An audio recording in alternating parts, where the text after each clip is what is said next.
So guys, the headline say that I am not leaving Labour Party. Governor Oti dismisses defection rumors because right now Tinubu is making sure that every governor today in Nigeria defects to APC. Because of recent, the governor of Enugu State, Governor Peter have defected to APC. Somebody that was in PDP doing marvelously well in Enugu State, all of a sudden defected to APC. And now some people in Enugu are saying, why is this defection? But now P2B have come out to also say that this defection is not going to affect the Southeast because many have come out, many governors, like the governor of Ebonyi State, David Umahi, have come out to say that there is no obedience in Ebonyi State, which means that Ebonyi State people will not vote for P2B come 2027. That they all support Tinubu because Tinubu is the one that made them power. And another thing I think is that they are all defecting so that they can be able to use the influence of APC's rigging to win their next tenure because they cannot win. They know that they cannot win with a free and fair election. So they are defecting to the party that they know that will help them to win the election through rigging and stealing of votes. Just take a listen on how Arise News, Rufai and Ojobe reacted on this issue of defection. But B2B came out and said that this defection is not going to affect the Southeast. What do you make of that? Let's watch this video. I'll be guys in a minute. On the ongoing political reactions to the recent wave of gubernatorial defections from the People's Democratic Party to the All Progressives Congress, while Peter Obi, the Labour Party presidential candidate in the 2023 elections, has weighed in specifically addressing defections from the Southeast region. Speaking to journalists in Abuja on Wednesday, Peter Obi firmly stated that the defection of governors does not translate to political control over the Southeast. The former Anambra State governor stressed that Nigeria operates a democracy, not a military regime, where states can be captured, emphasizing that political power ultimately rests with the people, not governors or senators. Let's take a look. He must have taken his decision based on his own political views and calculations and everything. But as for, we're not in a military time when you capture people. You're a leader. You tend to do the right things for them to follow you. So I don't think anybody's captured anywhere. The government needs to do more if they want the people to support them. I've always been consistent on Nnamdi Kanu's flights. There was no need for the arrest in the first place. And now that he has gone, because he's been to court, the rules should be followed. Not just for Nnamdi Kanu, for all agitators across the nation. All right. Peter Obi has remained consistent also with the Nnamdi Kanu matter because that's the last thing he said there. But you were there in Enugu State and he specifically mentioned Peter Amba, saying that Peter Amba is his friend and, you know, he might have defected for whatever reason he did. I'd like for you to share with us your experience specifically in Enugu with that media chat and also the fact that Peter Obi is saying it is not governors, nor senators, it is the people that will determine who will lead us. Your thoughts? Right. Well, there's so much to take away, but let's begin with Peter Mba's defection and the media chat. And, you know, he maintains that this has got nothing to do with being bullied or threatened by the ruling party, but it's got to do with failures within the PDP itself to honor the role and the position of the Southeast. And of course, we know the history around that and that role of National Secretary and Ude Okoye and all that transpired. The ultimatum had been issued, and I guess they just had to make good on that threat that they had made, that the Southeast was not feeling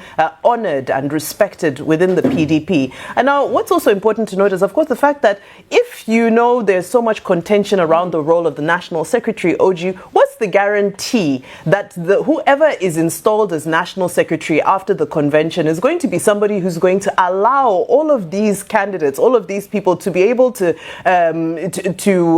sign off on their nominations and their candidacy?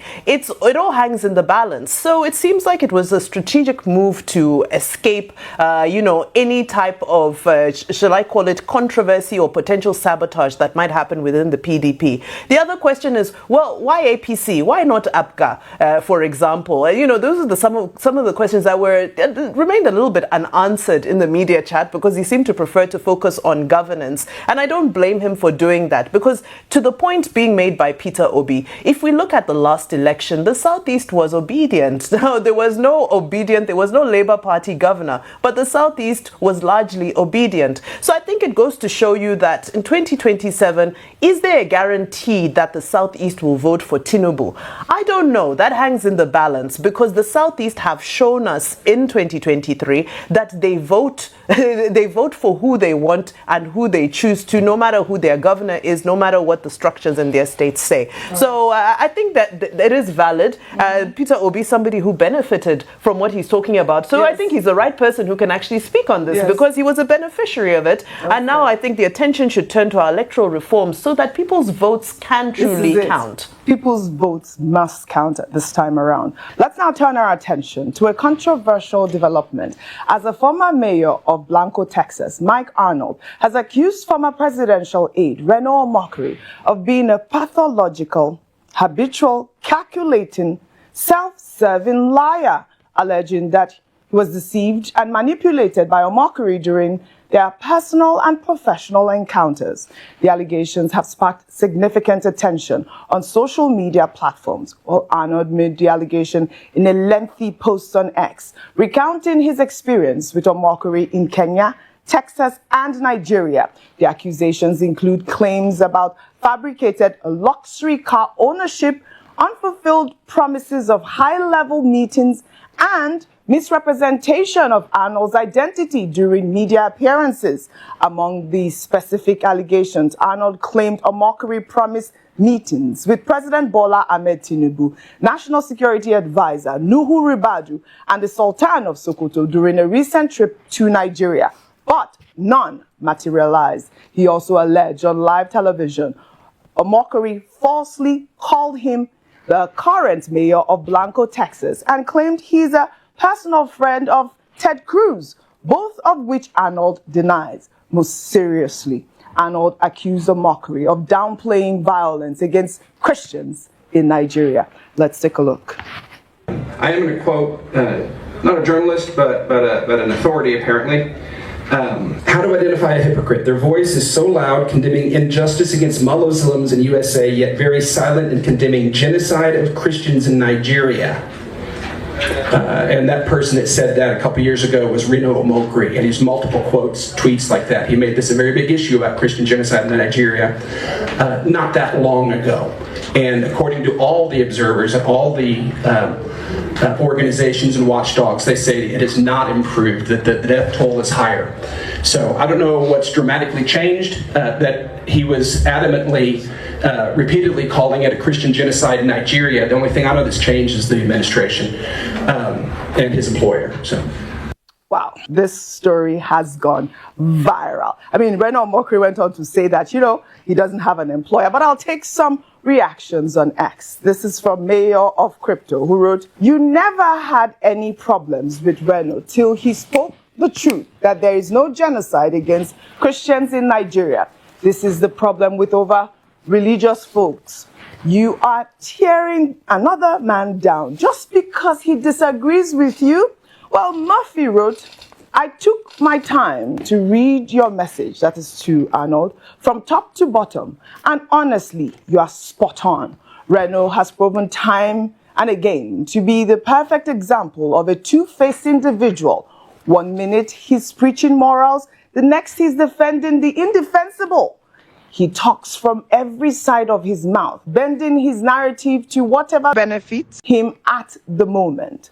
You simply can't take him seriously. He stands for nothing unless it feeds his ego or political bias." Well, Reno Omokri was on our nightly news program Newsnight, where he described Arnold as the current mayor of Blanco, Texas, and dismissed claims of a Christian genocide in Nigeria as ludicrous, while acknowledging that killings are occurring across both Christian and Muslim communities. Let's take a look before we come back to discuss. I was able to get Mayor Mike Arnold, a Republican elected mayor from the state of Texas, who is personally friends with Senator Ted Cruz and Gregory Abbott, and also an associate with President Trump. And I invited him over to Nigeria for fact-finding. Not just him, I invited also a filmmaker. I wanted them to see for themselves. So I invited these two gentlemen here, and before they came, they briefed Senator Ted Cruz and Congressman Chip Roy, and they're here. This whole idea of a Christian genocide in Nigeria is ludicrous. Yes, there are killings of Christians in Nigeria, and anybody who denies that will be, frankly, a dishonest person. But then, there are also killings going on in the Muslim arena. I mean, I hate to say this, but only recently we had killings at a mosque in Katsina. We had killings at another mosque in Zamfara. And if you have these terrorists go to a state like Benue and they hit people there, obviously most of the victims will be Christians. Why? Because Benue is a Christian-dominated state. If they hit in Zamfara, most of the victims will be Muslims. So there's no Christian genocide, and to prove it, I've invited this gentleman for fact-finding. Right. All right. I mean, Reno Mokari there is also stressing the claims of the federal government, saying that, there is no Christian genocide in Nigeria. These terrorists attack Muslims, and mosques have been burnt as well as churches. Muslims have been killed. And he also had, the imam there as well. But your thoughts on all of the conversations so far, especially on social media and from the current mayor of I know he's not. Of course, I'm making a joke. And from the current mayor of Blanco, as Reno Omokari has alleged, this guy has come to say, listen, this man is talking with two sides of his mouth. He even posted videos, pictures, and a picture of Reno Omokari saying that, I think he visited him sometime in Texas, and then he posted his Rolls Royce or something like that. Your thoughts? That was his. Ruby on fire. That was his friend's vintage car that he claimed he posted. Car. We had that picture. Every water, he prepares a table before me. Yes. Okay, moving on. See, as regards this conversation of genocide, I have always been of the view, and this is my view, that across religious lines, across Nigerians generally, people are being killed. All right? And the fact that people are being killed is even a sad indictment on Nigeria as a country. So rather than us trying to go and lobby, we should be crying in shame that Nigerians are being slaughtered. Christians, Muslims. In Christian communities, yes, there's been heavy killings. You remember what happened in the community in Jos around last Christmas? Yeah. Heavy killings. Second point, you called somebody for a fact-finding mission. The person gave a report of a fact-finding mission. Why are we disagreeing? A day before, in the television, you said that these people were brought in for a fact-finding mission. They have given their report. Why are we disagreeing? If Mayor Blanco said, based on his fact-finding, he's written a report that he saw Christian genocide over the years, that's the report of the committee that you set up for fact-finding mission. I don't know when we started doing fact-finding mission in Nigeria for something that's happening in America, or is it because we want to go and send the likes of Mayor Blanco that he says is friend to Ted Cruz? I'm not sure it's that close to Ted Cruz. I'm not sure it's that close to associate of Trump. So why are we disagreeing with the fact-finding mission? That's the part I don't even understand here. And you see these attempts to play politics with the blood of human beings. Let's be careful. Human blood, and that's why I was quick to speak yesterday about the pardon. Human blood is not what we can play propaganda with. Please, when we are doing propaganda, when lives are involved, please, let's just move away from propaganda about human blood. Because the blood will ask questions. And we should be very careful. So I don't see anything Mayor Arnold has done by exposing the report of his fact-finding mission. You brought him in to do fact-finding. He said he has evidence. He has released all the evidence. And this has even complicated Nigerian government matter. So if these people were brought in by those close to the government, this is an own goal. Just like one of my friends will say, "Oh, take back penalty, Lord, throwing again. Own goal. All right. So please, with due respect, Yes. what we should now do is to focus on the killings that is going on This is the point. and how we can bring resolution. point. And people should stop all of this propaganda. If they want to go and meet with their American authorities and plead their own case, they should go ahead and do it. But all of this shenanigans on our national TV, see, for the second part, a lot of people want me to talk about as regards they lie to me, they don't lie to me. Okay, the argument between both of them. When Mayor Arnold and Reno Mokri were enjoying themselves Yes. and visiting each other's homes and hosting each I'm other, going to Kenya and all this. I was not there. Yes. When they were inviting each other for birthday, I was not there.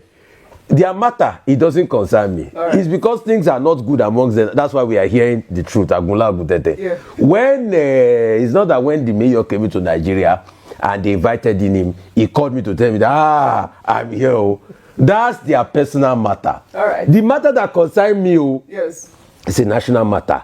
Don't do propaganda on the bloods of people. This is it. Let's say it the way it is. Yes. But Reno Mokri has said that he doesn't have an employer as well. All right. A quick comment because I wanted A quick comment because let me go where Rufai doesn't want to go to. Yeah, okay. And I say that because it's important we Yes. call out things like this. What Mike Arnold has done by revealing some of the lies that have been told by Reno Mokri, according to him, over the years with pictures, is that he has also revealed to the fact that he's not a man of integrity. Okay. And also, when that happens, is that it discredits the person, especially what you stand for and what you say. I say this because Reno Mokri is known to be very vocal about matters in Nigeria, about personalities in Nigeria. He has been accused, silently in different quarters as being, oh, okay, you play for this side. Many people, when it comes to politics, can change the direction of their view. But when you come with concrete, it doesn't speak very well of the integrity of a man who, in many cases, wants to speak up for issues that are pertinent to Nigerians. And I think it's important to highlight that fact. When your words or your actions have been discredited in such a bold and public manner, it means that in the future, people cannot take your words seriously. It means that when you speak up, and that's why we talk about people who are supporting this administration and government and saying many things, it means that the next time he posts an X that goes viral, you take it with a pinch of salt. It means that sometimes when because your antecedents can qualify what or how we believe what you say in the future. Right. And this is it's hurting because he's also been a big advocate of discrediting the words of the US saying that Nigeria Christian genocide is happening. So what does it mean? It means we want to take a closer look actually and think, if you've been lying about a lot of things in the past, why should we take you seriously and why should we believe what you're saying now? And I think he owes an apology to many of his followers that he deceived in the cause of misrepresenting himself with Mr. Mike Arnold. This is what happens when you're not playing with just Nigerians. If you're doing international propaganda, you have to be very careful because when it's time, they will bring receipts and they'll discredit everything that you have done that is not correct. Are you on fire? Well, all right. We're now turning to concerns raised by a member of the public regarding the quality of materials being used for a federal road construction project on the Ore-Akure Road. The individual has called for immediate attention to what he described as substandard materials allegedly compromising the project's integrity and durability.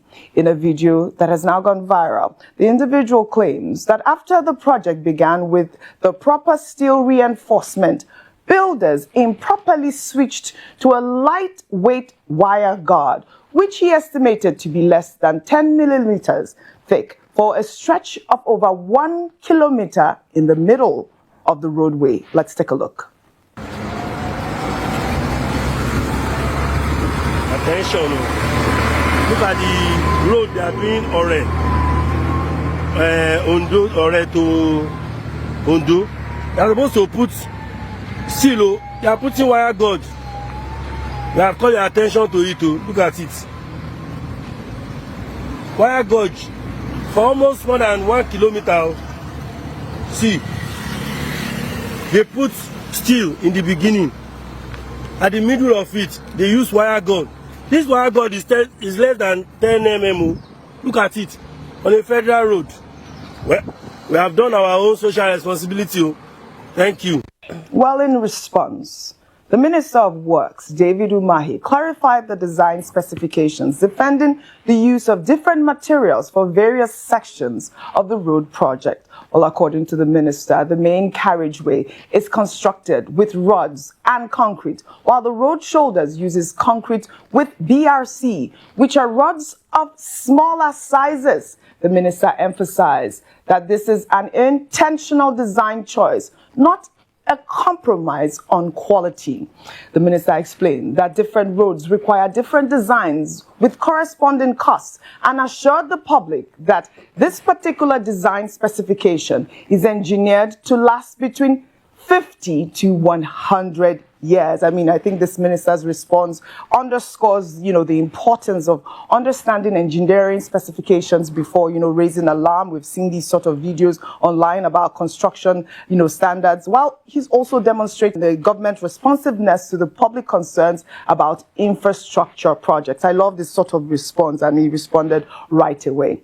Meanwhile, Minister David Umahi and the governor of Oyo State, Seyi Makinde, who were recently engaged in a public disagreement over the cost per kilometer of the Lagos-Calabar Coastal Highway, met and exchanged pleasantries on Wednesday at the 90th birthday Thanksgiving service of Chief Victoria Olaitan Abiodun, mother of Ogun State Governor Prince Dapo Abiodun, held at St. James Anglican Church, Ikperu Remo. The high-profile event brought together numerous dignitaries to celebrate the non-Nigerians' milestone. Mommy, oh wow, 90 is beautiful. Happy birthday to Prince Dapo Abiodun's mother, the governor of Ogun State. But we've seen these sort of celebrations. It's always beautiful to see people live up to that age and, continue to look regal as she does. But I'll come to you, Vimbai, on the story that we took about David Umahi and Seyi Makinde. What do I always say to you people? Don't die in their war. We've seen the picture now. Look at them chilling, shaking hands. No. Yes, now they had that disagreement when David Umahi said elect. You're an electrician. And I didn't even know what elect. But go ahead. Levi, hold on. Let Levi take. Go ahead. So first of all, congratulations to Mama Abiodun at 90. Yes. That's such an amazing grace. Now to our politicians. Yes. When you see how easy it is to change from APC to PDP to ADC to Labour it's an indication that they are all in one accord to a degree. So when we see disagreements happening between politicians, as followers, please don't take it seriously. Don't take it to heart. This is why people should focus on ideology, focus on policies, focus on tangible things that impact your life. That's why we discourage the culture of psychophancy, of cult personality followership, that no matter what, if the person I follow is fighting with somebody until we... No. However, now on the issues surrounding engineering issues, I think I'm happy to see that we're starting to see an interaction around accountability, professional responses to whether it be criticism or issues and concerns that have been raised. I'm glad that was addressed in such a way, and we look forward to seeing more. We continue to push, however, for more information. Remember, was it last week or earlier in the week, I asked for regular infographics. Give us those infographics, or whether it's a website, give us something where individuals are able to immediately log in, interact with it, see the cost that has been spent thus far, projected cost, estimated cost, and so forth. And this is what we expect. Again, we reiterate, it's nothing personal. It's just about ensuring that there is accountability, and I continue to urge all citizens around to take those videos, send them in, share them, make them go viral, so that we can get accountability. Let's get answers. Let's find out what is happening with the infrastructure infrastructure development. As for the road will last 50 to 100 years, well, let God keep us to be as old as Governor Dapo Abiodun's mom, so that we can testify and see if those roads really lasted for at least 50 years. I think that's what we wish for. 50 to 100 years. I can always say, I was saying that. I have also heard a lot of people argue that concrete or cement roads are not the be-all for road construction. In fact, there are people that have also argued that they have, opposing views. In fact, let me read one of the views. Somebody has always, I think Comrade Igbini Emmanuel, have also said, this thing about concrete roads that we're normally talking about is not the be-all and see-all of construction, that you can do normal roads that are properly maintained and still have very good road outlay. That's just it. So, all right. This fact that one person is the doyen of engineering and they know it all and their arguments are the best and everything. If you call 10 engineers here, they'll have conflicting views and all of that. So that's all we just want is accountability. Give us the data. And as regards Sheikh, I didn't think I don't think there was any unparcels. Somebody said, "Oh, this is my own cost per kilometer." Right. And then the other person replied and said, "Okay, this is my own cost per kilometer." Said you're not a real and they said you're not a real engineer and all of that. No, electrician. I didn't know what elect was. And they say elect. And the person that claimed he was senior, when they went to check current certification, they saw that the story was different in current certification. So let's not. All right, like I always say, don't die in their war. There was a lot of Twitter responses to that sort of exchange with David Umahi and Sheyi Makinde, and now we see them exchanging pleasantries. It's good to hear from the Minister of Works defending his project, saying that, there's different sort of, specification for road construction and people shouldn't just jump into conclusion. He has brought out the results, and so it's good to see that, that sort of response is coming. Again, congratulations to Governor Dapo Abiodun's mother on the occasion of her 90th birthday. Happy birthday, ma'am. We were invited. I didn't show up. I think, I couldn't. I was here with you. Okay. You weren't. I didn't get the invite me again. Well, I'm sorry. They didn't invite me. I'm sure you were invited. They invited me? No, I'm sorry. I'm somebody I honor invitations. I try to honor invitations as much as I can. I'm sorry. Because they saw it was a weekday, you be at work. Yes. So that's an that I was invited, no. Well, all right. Again, happy birthday to Governor Dapo Abiodun's mother. Let's take some cherry news now.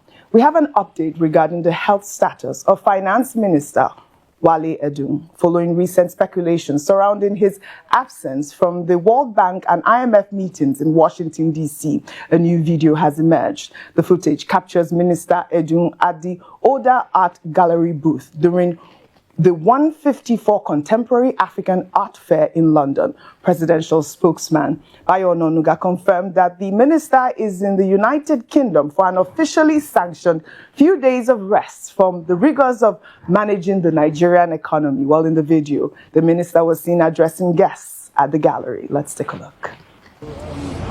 African art fair here. So the art fair we are one of the booths showing from Nigeria. There's actually 5 booths from Nigeria showing. Has Soto, who you know, Buddha at 1897. This is going on for. But you can see that there's something there that's unique, that's really expressive, and you can look from Nigeria for sure. And very contemporary, very good. Honestly. So thank you, sir, for coming. I really appreciate it. Thank you for the preview. I appreciate the opportunity, and as always, we're ready to support privately, publicly, whichever way we can.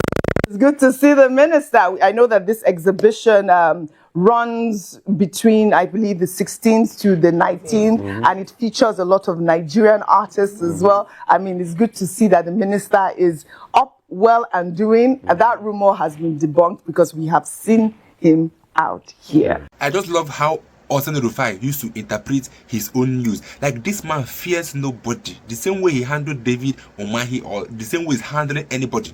Because I don't see reason why somebody like Reno Omokre, I believe you saw it in the video, will come out and then be cooking up lies. One is that he claims that he was the one that brought those Americans down to Nigeria. Secondly, he claimed that he was the one that used his money to sponsor it. But along the line, we all saw that this man was all lying. And he also said that there is no Christian genocide in Nigeria, thinking that the American man is going to side in. But guess what? The American man decided to expose Reno Omokri as a pathetic liar. Because this man called Reno Omokri have done more harm than good in Nigeria. Imagine a man that said that Tinubu is a drug lord, that Tinubu is not even qualified or worthy to be called a president. Along the line, he is now working for the same Tinubu that he called a drug lord, and the same man that we all saw before was praising P2B. All of a sudden, he is now insulting and dragging P2B online because of his personal selfish interest. And this man also exposed this, that this man called Reno Omokri is not to be trusted. He's full of lies, he's full of manipulations, that he wanted to manipulate them, but they said no, and exposed every single hidden truth about this man called Reno Omokri. And then on the other hand, anybody you see today defecting is trying to use the influence of the APC to win their next election. But I don't see reason why the governor of Enugu State should defect, because he is doing a nice job in Enugu, and Enugu people have promised him a second term. So I don't know why he defected, but others are defecting just because they want to use the influence of APC to win their next election. Because we all know how APC now are planning to move election from 2027 down to 2026 November. Imagine that, disrupting the constitution because they don't abide by the rule of law. Because Alex Oti have proven to be among the best governors. He said that he is not defect because he have not seen any reason to defect. Why are they defecting? You are leaving the party that gave you position, and by constitution, if you leave a party that makes you or gives you a position, that position remains vacant automatically. But guess what? In Nigeria, laws does not abide, or let's say law in Nigeria does not apply to our leaders. Let me get your views in the comment section. If you're new here, you can subscribe my channel. I'll be guys in my next video.